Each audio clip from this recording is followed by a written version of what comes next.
House Ag Committee heard from Commissioner Troxler this week, and some key takeaways from his presentation were the overall growth of North Carolina as a whole. With that comes the competition of the state's resources, and so he discussed the importance of farmland preservation as something that he continues to work on this year during the legislative session.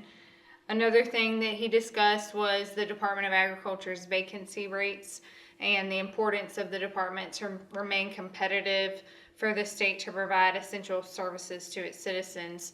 So, for example, food safety, weights and measures, grading services to farmers, and agronomic services as well. He also took questions from legislators, and one of those questions centered around the importance of North Carolina food manufacturing within the state and the importance to benefit farmers at the grassroots level to help with input costs. And in other words, he said to get that whole dollar out of that can of beans.